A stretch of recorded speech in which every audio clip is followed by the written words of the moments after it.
மட்டக்களப்பு மாவட்டத்தில் போரைதீவு பற்ற பிரதேச செயலக பிரிவிற்கு உட்பட்ட வெள்ளாவளி பகுதியில் 7000 ஏக்கருக்கு மேற்பட்ட வயல் நிலங்கள் காணப்படுகின்றன. இப்பகுதியில் வயல் நிலங்களில் காட்டு வேளாண்மை, அதாவது ஒரு வகை புல்லினம் அதிகரித்த வண்ணம் காணப்படுவதால் அதனை அகற்றுவதில் விவசாயிகள் பாரிய சவால்களை எதிர்நோக்கி வருகின்றனர். காட்டு வேளாண்மை அகற்றுவதில் சில விவசாயிகள் நாட்டம் செலுத்தாத நிலையும் காணப்படுவதாக விவசாயிகள் கருத்து தெரிவிக்கின்றனர். விளைச்சலின் இறுதிக்கட்டத்தில் இவ்வாறு தாம் பாதிக்கப்படுவதாகவும், காட்டு வேளாண்மை அதிகரிப்பினால் எதிர்பார்த்த விளைச்சல் பெற்றுக்கொள்ள முடியாத நிலை உருவாவதாகவும் கருத்து தெரிவிக்கின்றனர். கடந்த வருட இறுதியில் ஏற்பட்ட வெள்ள நிலைமையினால் பாதிக்கப்பட்ட நிலையில் விவசாயிகள் தொடர்ந்து பாதிக்கப்படுவதனால் தமது குடும்பங்கள் பொருளாதார சிக்கல்களை எதிர்கொள்வதாக தெரிவித்துள்ளனர். எனவே இவ்வாறான நிலையில் விவசாயிகளுக்குரிய மானிய உரங்கள், நட்ட ஈடுகள் வழங்கப்படுவதில் திருப்தியற்ற சூழல் காணப்படுவதாகவும் விவசாயிகள் கருத்து தெரிவிக்கின்றனர்.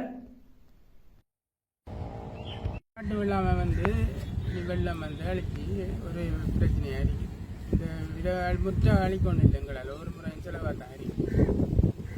அது நாங்கள் இப்போ கண்டுபிடிக்கிறோம். அப்படி இடையில தான் கண்டு நான் ஒரு முறை கூட்டிக்கொண்டே போவோம். இந்த முறை வட்டி முடிஞ்சால் இந்த முறை 60, அடுத்த முறை அதை விட டபுள் பங்கு வந்து கொண்டு இருக்குது.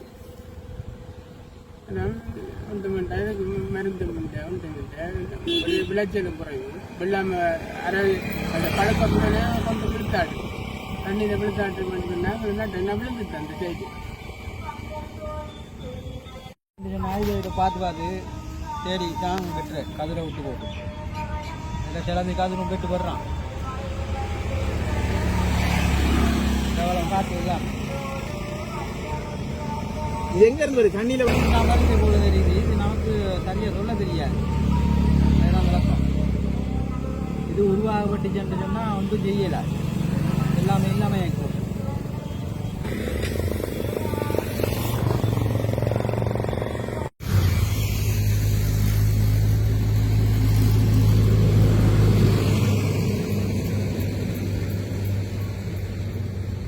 அண்ணா